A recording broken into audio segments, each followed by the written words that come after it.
mua?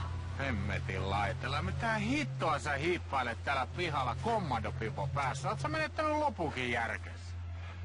Vähän saa hiippailla omalla pihalla ihan niin kuin mä haluan, ilman että joku hakkaa mua lapiolla päähän. Me luultiin, että sä oot se Jenni ampuja.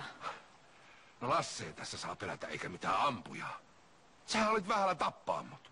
Älä nyt liioittelu. En mä lyönyt edes kovaa. Sitä paitsi se oli itse